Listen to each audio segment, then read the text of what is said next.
El siguiente programa es clasificación T, para mayores de 18 años. Dirección de Espectáculos Públicos, Radio y Televisión. Ministerio de Gobernación.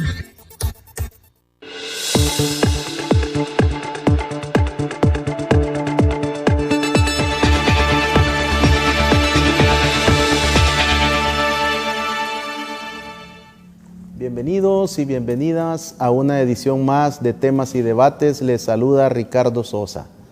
Viernes, cierre de fin de semana, un tráfico complejo en los alrededores de los estudios centrales de Canal 67, en el Gran San Salvador y en las principales ciudades. Le pedimos que tenga tolerancia, que tenga paciencia, que cedamos el paso para poder llegar a nuestros hogares con toda tranquilidad. A usted que nos va sintonizando a través de sus dispositivos móviles, un fraterno saludo. Esta noche conoceremos la vida y la trayectoria de un periodista, de un comunicador como es Medardo Alfaro, a quien doy la más cordial bienvenida. Usted lo conoce, lo ve en diferentes programas de televisión, tiene su propio programa de informativo, de análisis político, de noticias, un trabajo muy completo y por supuesto que lo ha escuchado en radio, lo ha visto en diferentes noticieros, en toda su trayectoria y para mí es un privilegio contar con su presencia en esta oportunidad. No, gracias, es un gran gusto y muy contento de estar aquí, licenciado Sosa, y qué bueno que están invertidos los papeles un poquito, ¿verdad? Porque yo siempre le he molestado, pero es un honor de verdad también. Muchas gracias, Medardo, y así nos toca en esta noche. Usted está ahora como entrevistado para poder conversar, para poder platicar de su carrera, de su trayectoria. Es un periodista de mucha trayectoria en nuestro país. Ha estado como pocos en radio, en televisión, en prensa y también desarrollando asesorías en el área de comunicaciones. ¿Dónde nace Medardo Alfaro? ¿Cuál es el origen de Medardo y cómo se desarrolla la niñez de su persona? Ya me había olvidado de contar esa historia, ¿verdad? Pero yo soy de Zacatecoluca. Nací en octubre en 1970 y ¿qué le puedo contar? Es decir, soy de Zacatecoluca, estudié el bachillerato allí, tengo 3 hijos, ya bastante jóvenes, es decir, el mayor tiene 31 años, se va a enojar porque tiene también complexión de joven y siempre quiere que diga que es 25. Luego está Rodrigo, que tiene 27, y la niña Lourdes Graciela, que tiene 23. Entonces ya pasan los años, ya uno va caminando y ya va formalizándose un poco. Medardo, cualquiera pensaría que usted era más fácil que adquiriera una vivienda en San Salvador y se trasladara a la capital por todo el desarrollo de su vida profesional, pero al contrario, usted nació, se desarrolló y ha trabajado y sigue viviendo en Zacatecoluca. ¿Por qué el amor a Zacate? Bueno, sí, hubo una época cuando adquirimos un apartamento con los chicos. Yo vivía aquí, iba a Zacate los fines de semana,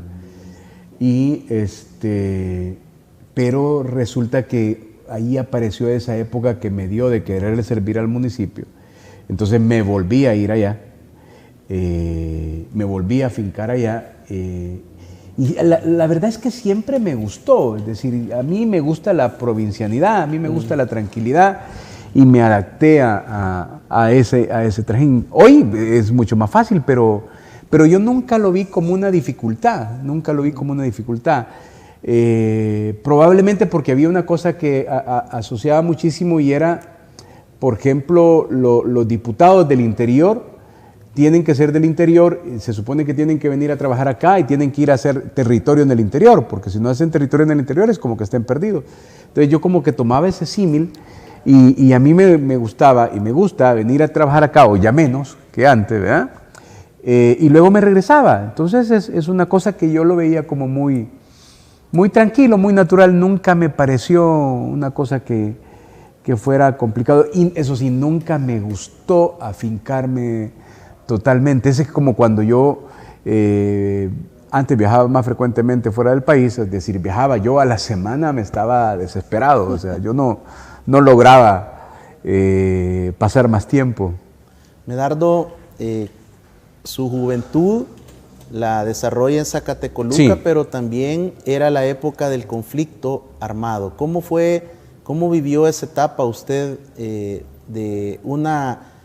somos de la generación que nunca hemos estado en paz, siempre hemos estado en diferentes conflictos armados y ahora la violencia de las pandillas? A mí me gusta tratar de ser espontáneo en conversaciones como esta y trato de contar lo que me surge, es decir, porque al final es como hablar de uno. Yo lo que recuerdo, yo tuve una crisis de salud, contaba mi mamá como de 4 años o de 2 años, y de pronto dice que un día me encontró allí en el suelo como niño y tenía los ojos trabados, dice ella, ¿no?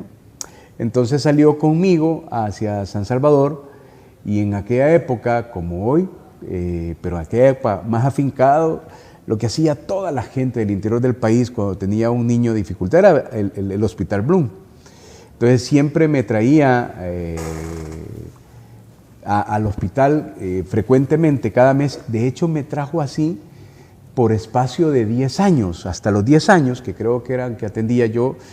Inicialmente venía cada semana, luego cuando fue mejorando cada mes, luego cada 6 meses y hasta los 10 años cada año. Pero lo que quiero contar es que creo que entre los 10 años veníamos de San Salvador y estábamos en el hospital y pasaron diciendo cierren el hospital, porque venía una manifestación de los grupos de aquella época. Y era una inmensidad de gente marchando, manchando paredes.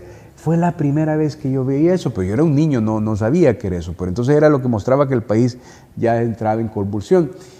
Y mi mamá vivía 2 cuadras antes de llegar al cuartel de Zacatecoluca. Entonces sí fue muy difícil, porque cada vez que la guerrilla atacaba Zacatecoluca sufríamos mucho y de hecho teníamos que guarecernos. Y ocurrió una vez que salíamos luego, siempre en esa niñez, salíamos después de los ataques, que es una cosa tristísima, pero así era la niñez y la adolescencia y la juventud, y salíamos como cosa natural a ver los muertos que quedaban del ataque. Era una cosa increíble, era una cosa natural. Y horrible, pues, pero cotidiano, digamos, normal. Y allí empecé a entender que Zacatecoluca estaba en una región importante porque estaba cerca de la capital, cerca del aeropuerto. Allí era el destacamento militar número 9, y entonces a mí, más que despertarme cualquier otro tipo de situación, me despertaba curiosidad. Entonces yo empezaba a ver cómo había quedado el muerto, cómo es que habían destruido todo. Entonces yo empezaba a contar historias a mis compañeros, que la cuente, Medardo, cómo fue que estaban. Entonces ahí fue que me di cuenta que empecé a que me gustara esto de la comunicación y el periodismo. En la escuela, ¿usted desarrolló algún tipo de habilidades que los docentes, los maestros veían en usted, como por su tono de voz, maestro de ceremonia, declamar, o en esa faceta usted pasó desapercibido con el talento? No era eso. O sea, evidentemente con el paso de los años desarrollé mejor la idea, pero lo que pasa es que yo había visto es un poco exagerado el símil, ¿verdad? Pero como aquí se trata de hablar ya sin compromisos, yo había visto una película de Ernest Hemingway que a mí me impresionaba mucho, yo en mi juventud y mi niñez. Su vida, sobre todo, porque era un hombre que le gustaba la aventura, la caza, la pesca, las mujeres, pero era un caballero, porque él se enamoraba, se divorciaba y se casaba. De hecho, se casó 4 veces, ¿verdad? Bien formal. Sí, pues sí, ¿verdad? Y de hecho, a su última esposa, que creo que se llamaba Mary Wells, a ella lo que le encantaba era el caminado de él. Entonces él le decía, o sea, yo solo tengo que caminar para que tú me sigas queriendo. Entonces a mí me encantó ese símil, entonces yo sabía que lo único que tengo era el tono de voz. Entonces ese tono de voz a mí me permitió, sí, participar en los concursos de oratoria. De hecho, en bachillerato ya había una profesora del bachillerato, la señora Hilda, que le mando muchos saludos, era la subdirectora, y yo creo, ya en bachillerato, ella me dio un elogio porque me dijo, usted va a ser el maestro de ceremonia para el día de celebrar a José Simeón Cañas en el parque. Entonces ese fue como mi debut, ya fuera del bachillerato. Había hecho cosas en la escuela básica, ¿verdad? Pero esa es la que me recuerdo ahorita. Entonces, pero la voz y toda la gente sabe, como todo, se va desarrollando con el paso del tiempo. Uno va aprendiendo el impostar, va aprendiendo a hacer los altos, los bajos, y entonces eso fue lo que me permitió darme cuenta que podía trabajar de esto. Entonces me vine a buscar la oportunidad. De hecho, yo escribí mucho parte de mi vida en un diario en esa edad, y cuando voy a verlo me acuerdo que yo ponía que yo quería ser locutor, ¿verdad? Y con el agravante, decía yo, algo había escuchado ya de Roque, ¿verdad? De ser locutor de la femenina. En aquella época, no sé si usted recuerda que en FM las dos únicas radios juveniles que estaban eran la femenina y la 1080, y luego salió la ABC. Entonces yo crecí con esas influencias. Entonces, y así empecé a buscar las oportunidades. Estoicas, como todo el mundo, tocando puertas. Entonces, siempre hay una fecha precisa que recuerdo, por ejemplo. Hablando ya del periodismo, ¿cuál es esa primera puerta que usted toca y se le abre? A ver, y lo voy a decir porque a mí siempre me gusta hacer esto, a ver si trato de construir bien los recuerdos. Yo trabajaba en un restaurante, en una cadena de restaurantes que era muy importante en aquella época. De hecho, le mando saludos a Carlos Rodrigo Hillerman. Él era hijo de don Carlos Hillerman, que con Lisandro Pol tenían una cadena de restaurantes que eran Doña Mercedes, La Diligencia y La Ponderosa. Luego ellos eran primos. Luego se separan, don Lisandro va a poner sus restaurantes, que eran los Dallas, y Carlos Hillerman se queda con La Diligencia, Doña Mercedes y Las Carnitas de don Carlos. Y ahí publicaron un anuncio que necesitaban disc-jockey en el restaurante La Diligencia, y el hambre y la juventud y todo lo que usted quiera, ¿verdad? Entonces yo apliqué al anuncio y fui ahí a La Diligencia. Y igual uno se sorprende muchísimo. Yo viviendo en provincia, era un restaurante que estaba aquí sobre el Boulevard de los Héroes, muy bonito, se supone que era muy bien. Se supone que era ahí. Ahí era época de aquel Yate, sí, y otros restaurantes, ajá, muy famosos. Y se supone que ahí iba la aristocracia criolla a almorzar, iban los políticos y todo eso. Entonces Carlos Rodrigo, que era el hijo de don Carlos, tenía el concepto de musicalizar el restaurante. Ahí había un disc-jockey ya, que le mando saludos, se llama William Orellana, y él era el que podía, y él me entrevistó, yo no sabía nada. Pero entonces empecé a trabajar ahí, y llegaban a almorzar los políticos de la época, y llegaban a almorzar los directores de la época. Y entonces ahí llegó una vez a almorzar el director del noticiero del Canal 21, ¿verdad? Se me escapa ahorita, de apellido Escobar. Entonces yo lo atendía, pero entonces yo le decía, mire, ¿usted quiere alguna canción en particular? Y entonces ya le ponía la canción. Entonces descubrí eso. Entonces ahí fue que yo le dije que quería una oportunidad, entonces me dijo, llega al canal. Y entonces empecé a llegar al canal, igual, que es una escuela que yo no la comparto, o sea, yo no estoy de aquello de que hay que compartir, yo ya no la comparto, yo no hago eso. Y ahí está Telepasacable, ¿verdad? Entonces, Cargador, pues, Marañón, yo como les dicen. Le juro que en las oportunidades que he logrado dar no hago eso, porque me parece ortodoxo, me parece ya un poco desfasado eso. La escuela de incluso quedarse a dormir en el piso, en los estudios, porque era del interior del país. Sí, no, pero se supone que tenías que quedarte para hacer méritos, ¿verdad? Y pagué el derecho de piso y así eran todo, ¿verdad? Entonces empecé a hacer de pasacable y obviamente ocurrió una oportunidad allí, quedó una oportunidad para ir a hacer noticias y entonces empecé a hacer reportajes, eso fue en el 21. Y ahí fui... ¿Qué año, Medardo? Puchica, no me acuerdo, yo tendría que ser eso 94, 95, por ahí, por esos años. Sí, tenía unos 23, 22 ¿Recuerda años. ese día donde le dicen, Medardo, tenés que ir, tenemos que cubrir, y no había otro? Sí, y lo que pasa es que, no, empiezo a crecer, me va muy bien, construyo la oportunidad, voy mejorando en la entonación, a mí siempre me gustó leer, ¿verdad? Entonces eso me permitía tener una amplia cultura general. Yo no sé dónde había escuchado, después me encantó saberlo, que yo siempre he dicho que he tenido 3 influencias importantes en mi vida, que es lo que me han hecho, ¿no? Que es la buena literatura, el buen cine y la buena música.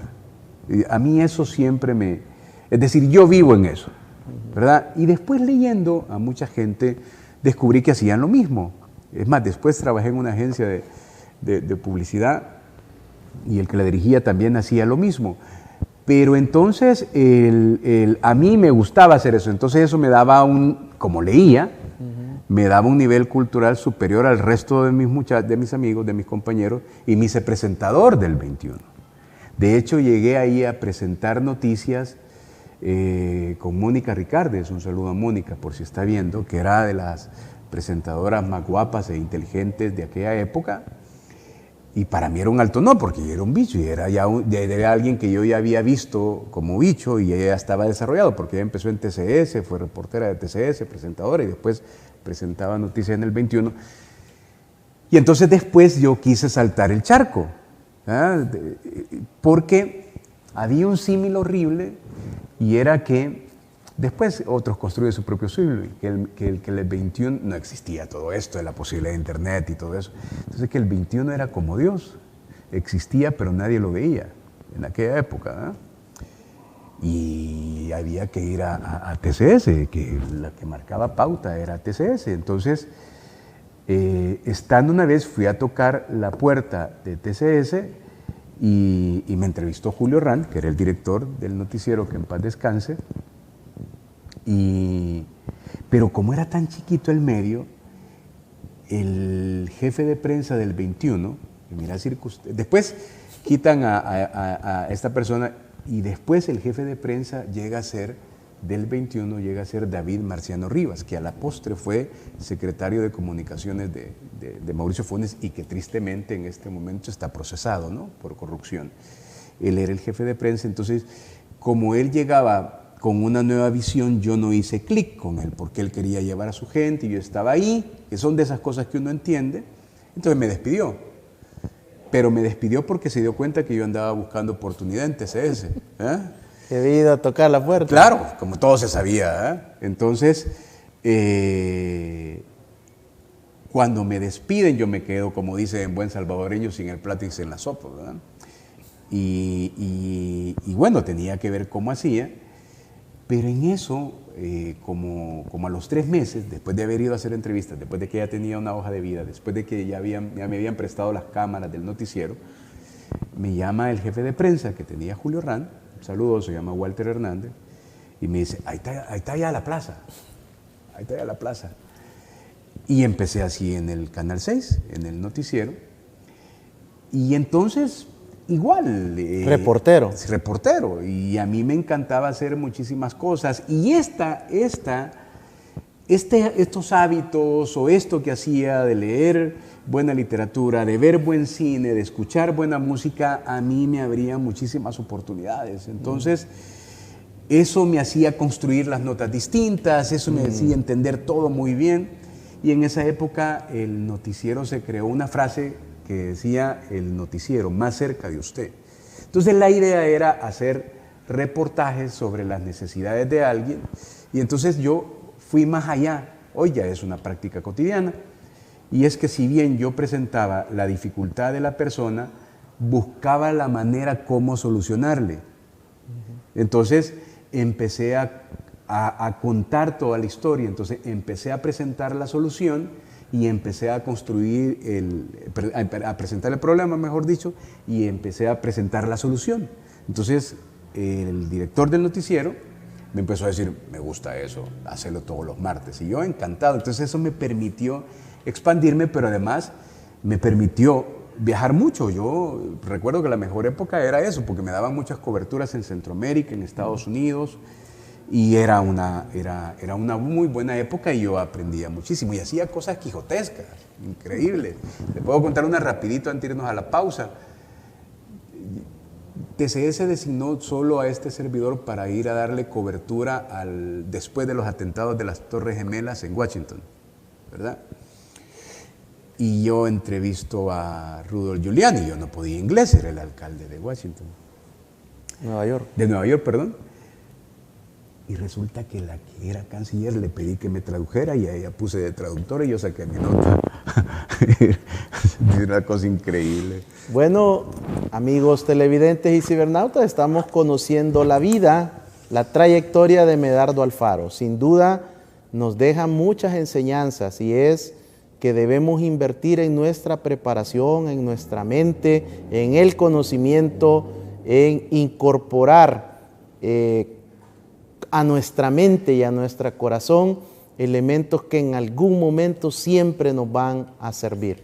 Al regresar conoceremos más de la trayectoria del periodista y comunicador Medardo Alfaro. Regresamos.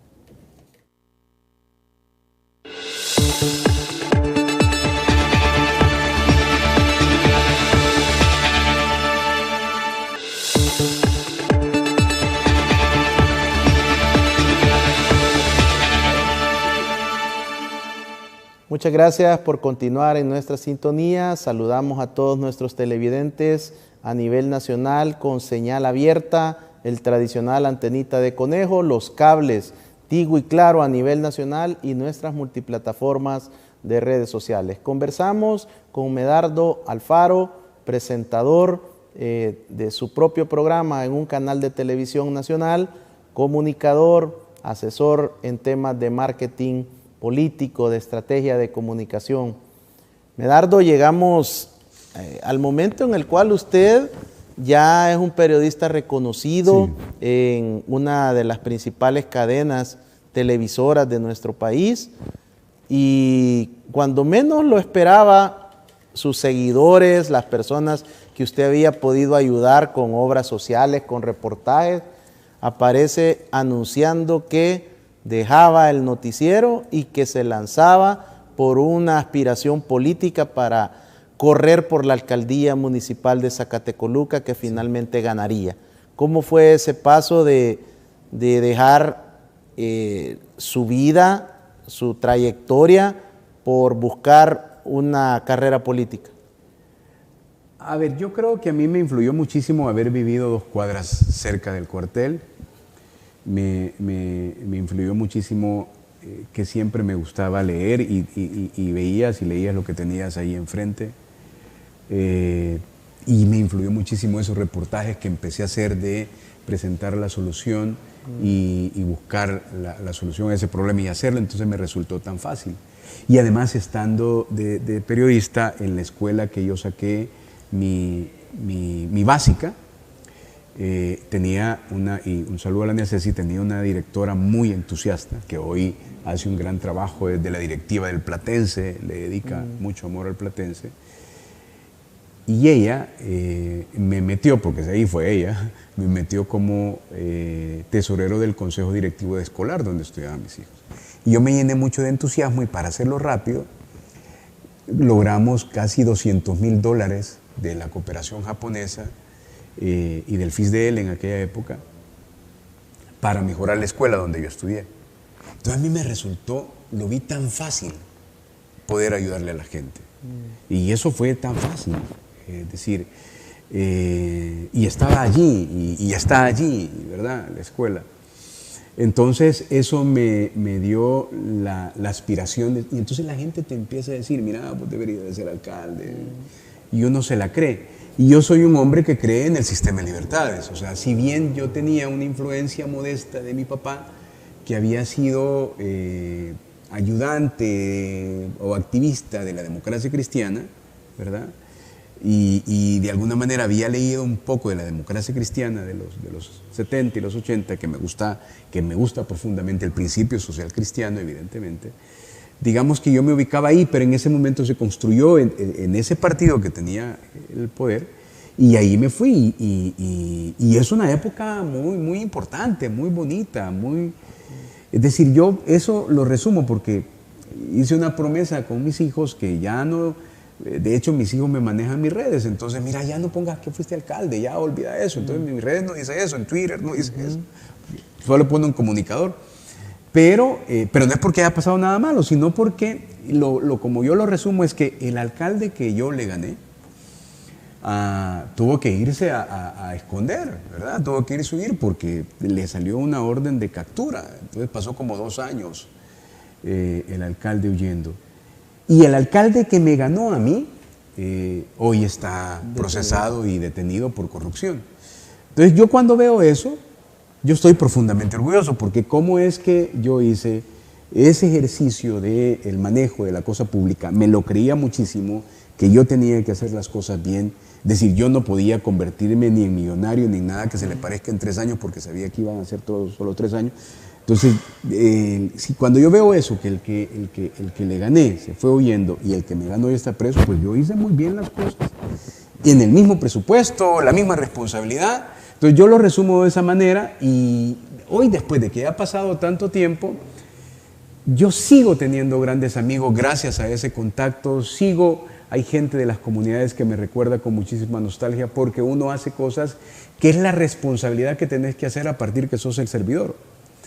Y a mí me produce, es una época muy importante en mi vida, porque me permitió hacer muchísimas cosas, sobre todo por la gente, es decir, por lo que más creían, y ahí entonces te diste cuenta lo que es el poder y cuando luchas con el poder, ¿verdad? Entonces, el hacer bien las cosas también tiene sus dificultades, pero fue una época muy, muy bonita, es decir, y hay muchísima gente que lo recuerda.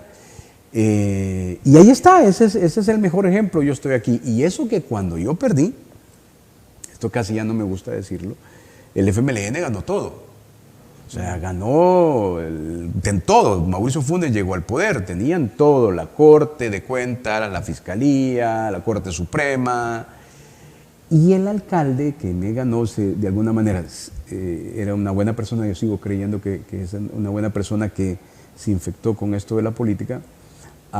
Me puso 20,000 demandas en la Fiscalía, en el Ministerio de Hacienda, en la Corte de Cuentas. Entonces, yo después a mí me hicieron 9 auditorías cuando la Corte estaba totalmente dominada y sus resoluciones eran totalmente políticas. No creo que haya cambiado mucho.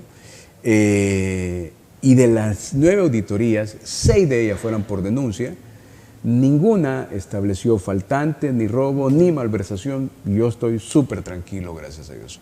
Entonces eso me da a mí muchísima tranquilidad, y por eso es que soy crítico de la cosa pública, porque y lo voy a decir así en buen saber, como yo llegué, estuve, sé que es el poder y no fui ladrón, me siento sentir la fuerza moral para criticar a aquellos que no hacen las cosas bien, ¿verdad?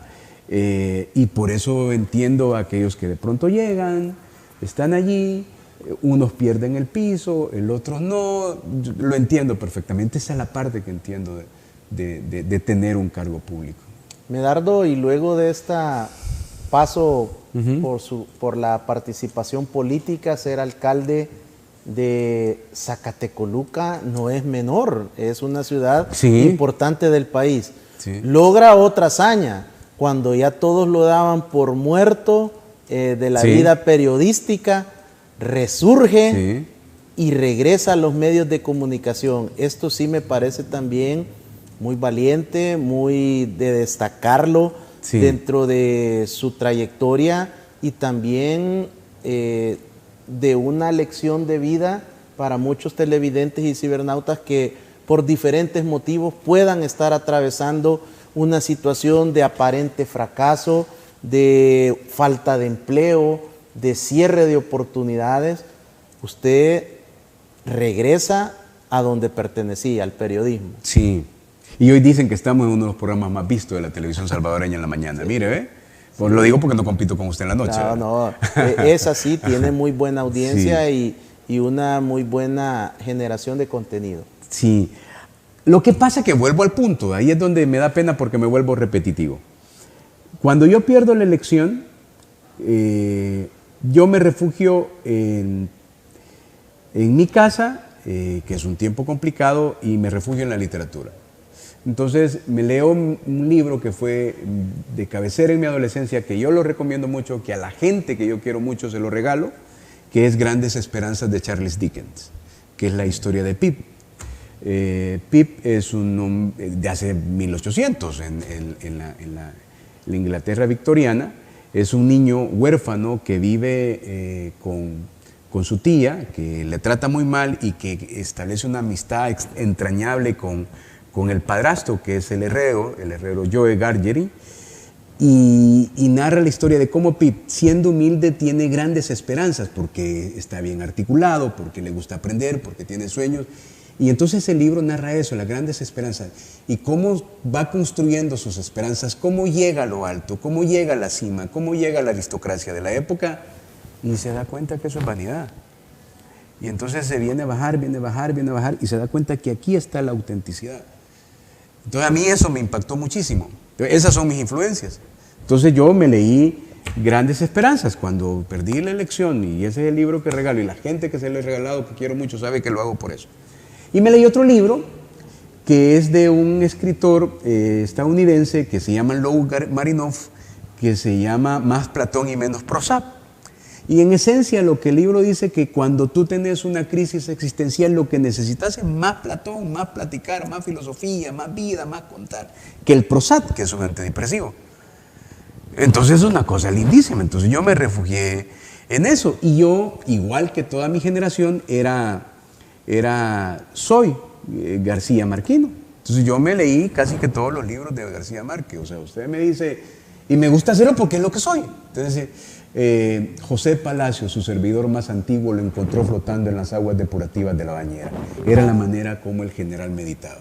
Así comienza El general en su laberinto, que es de García Márquez, que narra la historia del último viaje de Simón Bolívar sobre el río Magdalena, pero que narrando la historia, García Márquez hace una cosa estoica que narra toda la vida de Bolívar y que logra la liberación de las Américas y que se muere sin el consuelo que se lo crean que había sido el libertador, ¿verdad? O me fui a leer muchos años después, frente al pelotón de fusilamiento del coronel Aureliano Buendía, había que recordar la tarde remota, y no tengo pronto, ¿verdad? La tarde remota en que su padre lo llevó a conocer el hielo. Macóndor. Entonces me fui a leer 100 años de soledad, y después me fui a leer El otoño del patriarca, después me fui a leer ¿cómo se llama esta? Que es de la historia de amor de Florentino Ariza y Fermina Daza, El amor en los tiempos del cólera. Y después me llevó a otros libros, y a la par de eso escuchaba buena música, ¿verdad? Y entendida como buena música, en aquella época era loco Serrat, era loco Fernando Viergo. Fernando Viergo era un cantante chileno que vino en los 80, no sé si se acuerda aquí, y que yo en mi provincianidad lo fui a ver a la UCA, porque vino una época en la UCA, vino aquí, en el 84. Él había ganado la OTI, que era un concurso que tenían todas las televisoras en Latinoamérica, que siempre participamos nosotros y nunca ganamos, y él había ganado la OTI, y él cantaba canciones de protesta entre paréntesis que eran lindísimas, ¿verdad? Debe haber un lugar en el mundo donde puedan vivir juntos un hombre y un animal, donde las aves llegan a casa sin temor a encontrar muros que no las dejen escapar. Entonces esa era como mi influencia, entonces eso me ayudó muchísimo. Entonces me recompuse, me reinventé y construí un proyecto de radio, y se lo fui a presentar a Jorge Cervantes. Un saludo a Jorge Cervantes, que era el presidente de la 102.1 Vive. Y Jorge le hizo clic, le encantó, y me dio la oportunidad de hacer la consultoría. Entonces yo tenía el espacio, metía a mis clientes y así me fui. Estando así es que invité a Will una vez a la radio, y además habíamos ido alcalde y habíamos coincidido en un par de seminarios, en un par de viajes juntos con Will. Entonces ahí fue donde Will me dijo, ¿y por qué no hace? Ah, no, Will ya me empezaba a invitar como de analista, pero en realidad era su bateador emergente, me invitaba cuando a alguien le fallaba, pero yo agradezco muchísimo eso. Y entonces me dijo, mire, ahí está un espacio del programa. Entonces, bueno, hágalo al estilo Will Salgado. Entonces, pero después se fueron formalizando las cosas y eso ha sido un aprendizaje extraordinario para mí, un volver a creer en la vida, en hacer lo que tanto amo. Decir, esto puede ser un poco exagerado, puede tener un poco de su romanticismo y poesía, pero es así. Yo considero que esta es como la mejor época de mi vida, porque recuperé a mis hijos. No es que a mis hijos los haya perdido, pero es que cuando yo me dedico 10 años a la política, te dedicas 10 años a la política y salís a las 6 de la mañana de tu casa y te vas a las 12 y entonces los hijos solo los vas creciendo. Y hoy vivo para mis hijos y tenemos nuestro propio emprendimiento y es una cosa que yo le agradezco muchísimo a Dios. Y como laico, lo único que tengo que hacer para mostrar mi agradecimiento a Dios es ser buena persona y dar un poquito más de lo que pueda tener para quien lo necesita, no necesariamente en caridad o obra pública, sino en tratar de ser un mejor ser humano. Por eso es que siento yo que esta es una gran época y le agradezco muchísimo a Dios por eso. ¿Está disfrutando de esta etapa de su vida? Muchísimo. Hago mi programa, tengo mi emprendimiento,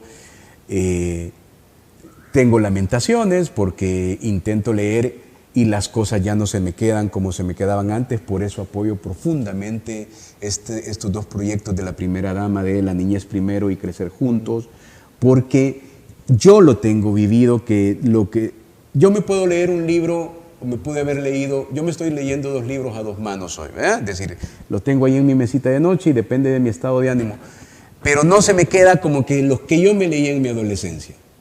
Entonces tengo claro que invertir allí es construir mejores seres humanos, por vivencia personal. Es decir, yo, por ejemplo, ahora me he vuelto loco Bukowski, que es un escritor estadounidense que narra las dificultades de los pobres de los Estados Unidos y escribe para los pobres de Estados Unidos y escribe contra ese gran imperialismo de los Estados Unidos, pero no se me quedan sus cosas. Y de juventud sí se me quedaba todo, ¿verdad? Y de pronto me estoy releyendo Madame de Bovary, porque me encanta muchísimo la historia esa, pero yo me puedo mejor un libro que me leí, yo me puedo mejor la metáfora, por ejemplo, de cuando Tom le dice a la Vicky Thatcher que tome este chicle y mastícalo, y ella lo mastica y le dice que esa es la prueba más grande de amor, son 2 niños, ¿verdad? Y entonces Tom dice, sí, pero resulta que con la Annie Lauren me fue mejor. ¡Ay! Le mató el corazón a la Vicky Thatcher, porque la Vicky Thatcher nunca había masticado un chicle con un niño, y la Annie Lauren sí. Y Tom le dice, sí, pero con la Annie Lauren fue mejor. Y sale la Vicky Thatcher corriendo de tristeza, de esa primera frustración. Y entonces esa historia uno la encuentra en Tom Sawyer. ¿A qué hora se levanta Medardo Alfaro para estar al aire a las 6:30 de la mañana viviendo en Zacatecoluca? Me levanto a las 4 de la mañana. Me levanto a las 4 de la mañana, corro. Mi hijo mayor, que es médico, que también lee mucho, pero no lee historias noveleadas, sino otros mejores libros, mucho mejores, para que no sufra mucho. Me consigue cualquier tipo de dinámica para que me inspire. Yo vivo en una casa de mi mamá, herencia de mi mamá, que la construyó de su puesto de comida en el mercado donde pasó toda la vida. Y ahí, como es una casa de pueblo grandecita, y ahí corro hasta las 5, me baño y me vengo. Todos los días. Entonces, ya de ahí hago las cosas que tengo que hacer. Y ya en la tarde descanso un poco, trato de estar haciendo cosas interesantes y ahí va. Preparo el programa. Y ahí, eso es básicamente. Y hago cualquier cosa que me guste hacerlo y ahí voy. ¿Cómo está Medardo para escribir? Muy ¿Hay mal. algún libro, hay algún proyecto o solo es lectura? Sí, no, yo no puedo escribir. Es que decidí que era mejor comunicando. O sea, yo el único libro que tengo es La historia de mi vida en un diario, que lo escribí entre los 17 y 18 años, que mis hijos lo ven y la gran idea es que lo van a leer hasta que Dios me lleve. Pero a mí, yo no tuve la disciplina. Y además, para ir a escribir algo que yo crea que es bueno y que solo yo me crea que es bueno, está un poco cañón. Entonces, prefiero construirme metáforas que me ayuden al día a día, ¿verdad? Por ejemplo, de Alfred Tennyson, no sé si lo he escuchado una vez, que dice: no tenemos ahora aquella fuerza que en los viejos tiempos rompía tierra y cielo. Somos lo que somos. Personajes heroicos construidos con fuerza y destino, algo así va. Pero eso me ayuda muchísimo más, ¿verdad? Es decir, es básicamente eso. Me encanta hablar con escritores y creen que yo soy escritor. Nada, yo soy comunicador por necesidad, por oficio y porque fue mi pasión. Importante esta segunda parte porque nos deja una gran enseñanza, y es que hagamos lo que hemos decidido ser con pasión, con excelencia, y siempre regresaremos a esa raíz en la cual somos fuertes y Dios nos ha dado el talento para triunfar. Al regresar más, compartiendo esta oportunidad con Medardo Alfaro. Regresamos.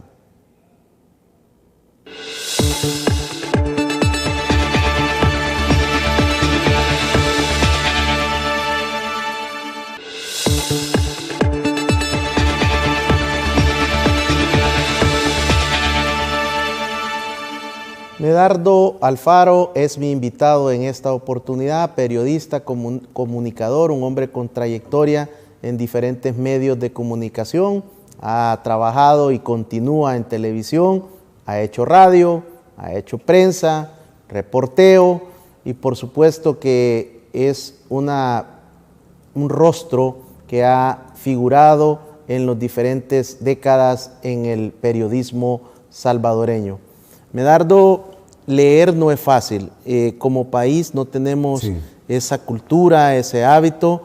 Por supuesto que usted hablaba de este proyecto de la doctora Gabriela de Bukele, de esta política de crecer juntos, que es muy amplia. Es importante la lectura, pero la mayoría de personas dicen: leer es aburrido, no se me queda lo que leo. No logro darle continuidad al libro, me salto capítulos porque necesito terminarlo. ¿Cuáles serían las recomendaciones para todos nuestros televidentes y cibernautas para que sea una charla utilitaria y de un hombre que es amante de la lectura, que tiene una disciplina y un hábito diario? Yo no recuerdo exactamente dónde leí, pero la idea tiene que ver un poco con querer, lo que usted decía cuando nos fuimos a la pausa, con pasión. Y construir, creo yo, sus frases sentenciosas que te sirvan para lograr un hábito. Yo sí me acuerdo que tenía una frase sentenciosa que me ayudó muchísimo, y es que era: exigimos que la vida tenga sentido y no nos damos cuenta que la vida solo tiene sentido a través del amor. Es decir, entre mayor capacidad de amar tenemos, mayor sentido adquiere la vida. Eso lo dijo Hermann Hesse, que fue Premio Nobel de Literatura en 1969, que en los 60 escribió un libro que se llamaba El Loco Estepario, que toda la generación de los 60 la leyó. El Lobo Estepario, perdón. Entonces, esas frases a mí me ayudaban muchísimo. Lo que quiero decir es que si a usted le regalan un libro, tómese 15 minutos. Si lo tiene aburrido, tómese 15 minutos. Si en 15 minutos el libro no lo atrapa, bueno, ni modo, ¿verdad? Tiene que buscar otro momento. Pero si le da 15 minutos, ahí lo atrapó. O sea, eso es como cuando estás viendo una película. Si tú ves una película y en los primeros 15 minutos te va a atrapar, ¿verdad? Ya a estas edades uno ve películas más por disciplina. Yo ya veo películas más por disciplina, ¿verdad? Para aprender, porque me gustó el buen cine siempre. Pero en 15 minutos uno puede tener que agarrar un libro y en 15 minutos vas despacito. Luego Marinov, dije eso, ya me acordé, y lo dice en otro libro que se llama Pregúntale a Platón, y dice: puede que este libro le parezca aburrido, pero solo tómese 15 minutos. Si no le gusta la filosofía, tómese 15 minutos. Si en 15 minutos no se deja atrapar, pues bueno, no es la mejor oportunidad. Entonces yo creo, para resumir, para fomentar el hábito de la lectura, tener la disciplina de, si de plano no quieres hacerlo, te dejas atrapar 15 minutos, yo creo que, y después las imágenes que vas a recrear en la lectura te van a quedar por siempre, y te va a ayudar, te va a ayudar muchísimo. Es decir, es una cosa increíble. Entonces, eso es lo que hay que hacer. Por eso es que yo creo muchísimo, y lo retomo en este proyecto de la primera dama, porque sí va a impactar grandemente en la juventud y en la niñez con el paso de los años. Ahora falta que llegue el presupuesto, pero este presidente es cojonudo, como dicen los peruanos. Este presidente va con todo, es decir... ¿Cuáles son los géneros de lectura favoritos de A mí Medardo? solo me gustan los noveleados, me gustan los cuentos. O sea, a mí esto de cojonudo lo leí porque me puse a leer un par de escritores peruanos. Hay un escritor peruano que se llama Alfredo Bryce Echenique, que ganó un premio Planeta, que estando de periodismo, yo una vez fui al Ecuador y él estaba ahí y yo de cojonudo me fui a entrevistarlo. Evidentemente, bueno, esas son de esas cosas agradables que pasan, pero a mí me gusta lo noveleado, es decir, me gusta lo que le permite a uno construir metáforas. Entonces, hay un cuento lindísimo que se lo recomiendo que se llama El descubrimiento de América. Entonces, cuando uno ve ese título, ha de ser de historia, ha de ser de la historia de la conquista de América, no. Y América era la muchacha más hermosa de Lima. Qué bien le queda su uniforme de colegiala, su uniforme azul marino de colegiala con mentalidad preautomovilística, prelujosa, prematrimonial. Alfredo Bryce era un hombre de bien, como son los escritores en Latinoamérica, o sea, con cierto pistillo, y que iba a vivir, está vivo aún, a vivir a Francia. Entonces escribía sobre las vicisitudes y las dificultades que vivía la clase con poder económico en el Perú. Medardo, si usted nos ha compartido que en esta época es cuando se siente más productivo, que está disfrutando lo que hace, ¿qué falta de Medardo Alfaro en los próximos años? ¿Hacia dónde va su visión, el emprendimiento que está desarrollando con sus hijos? ¿Qué le falta por hacer en la parte profesional? Pues yo... primero, que mis hijos se desarrollen, ¿verdad? Que se desarrollen muchísimo más. Yo en la parte profesional, y no quiero sonar conformista, en lo absoluto no, pero yo estoy pasando de ser un profesional es que es todo un superlativo que se ve bien fuerte, a tratar de ser empresario, ¿verdad? Entonces, lo estoy disfrutando muchísimo. Y eso es lo que estoy haciendo. Es decir, yo no sé si la frase no es tan poética, pero yo ya comí de todo. Es decir, entonces lo que estoy tratando de hacer es vivir el día a día lo mejor que puedo, tratando de equivocarme menos, ¿verdad? Y cuando puedo, y eso sí le agradezco muchísimo a Dios, tratar de hacer indulgencias, por si alguna vez me porté mal con alguien, ¿verdad? Tratar de mejorar, y eso es básicamente seguir adelante, insistir, y eso es lo que ayuda muchísimo, y sobre todo ver cómo se desarrolla la juventud, ver cómo crece el país. Es decir, es una cosa extraordinaria. Yo particularmente, y la gente que ve mi programa lo sabe, yo creo en las políticas públicas que desarrolla el presidente. Creo que va a tener un tremendo impacto para el país, y lo entiendo perfectamente en muchísimos temas, ¿cómo decirle? O sea, lo entiendo, estoy claro que es alguien que Dios, las circunstancias, la vida, lo que usted quiera, llegó ahí y va a impactar muchísimo para las mayorías, y ese impacto en las mayorías va a tener mejor impacto en los años futuros. ¿Como presentador se ve a mediano plazo todavía, o es algo que en algún momento usted está evaluando dejar y dedicarse a dirigir sus empresas? me gusta, o sea, lo sigo disfrutando, ¿verdad? Entonces, mientras lo siga disfrutando, voy a seguir haciéndole el esfuerzo y mientras el cuerpo aguante, ¿verdad? Porque a estas alturas, un saludo a Will Salgado, porque a él le escuché y me dijo, es que a esta edad, mano, si salís en la mañanita te duelen los huesos. Y si te cae en la noche te duelen los huesos. Entonces, uno lo entiende ya de esa manera, es decir, vivir cada día es una hermosa noticia, entonces uno lo intenta, de eso se trata. Medardo, su mensaje de despedida, de motivación, de ánimo, para que todos nuestros televidentes y cibernautas cierren esta semana con un mensaje de esperanza, un mensaje positivo, de un hombre que le ha costado lo que ha logrado. Pues a mí hoy a estas alturas me parece una cosa cotidianísima, ¿no? Es decir, yo le agradezco muchísimo por la invitación. Yo en realidad trato de ya no hacer esto porque me emociono mucho, me desbordo mucho, como ya habrá visto.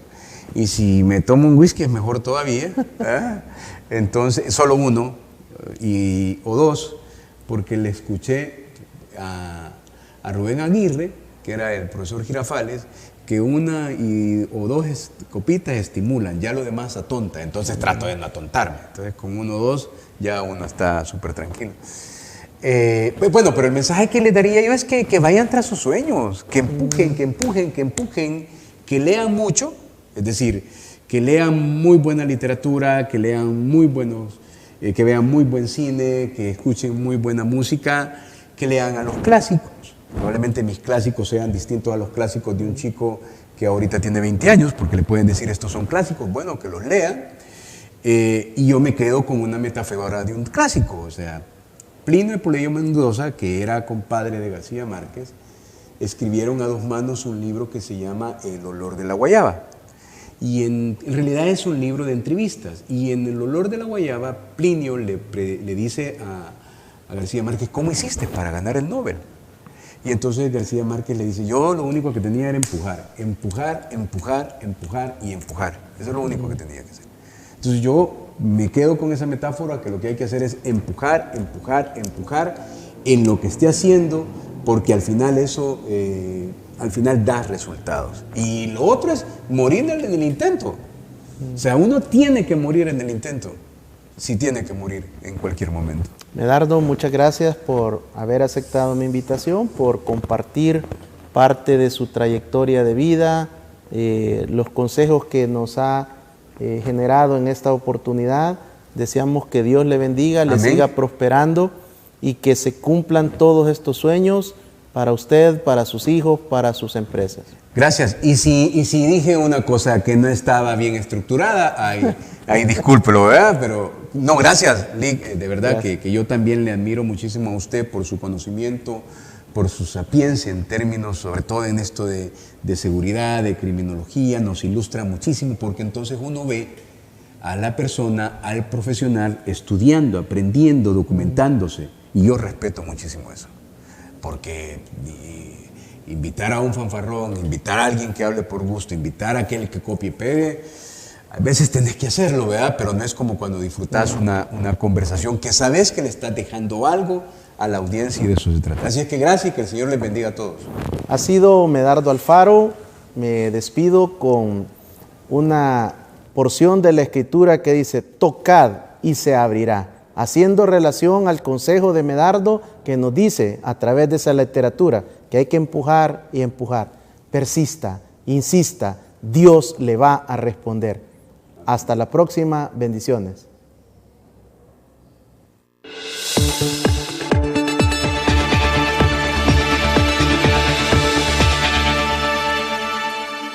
Los conceptos vertidos en el programa anterior son responsabilidad directa de quien los emitió. En ningún momento representan la línea editorial de esta estación televisora.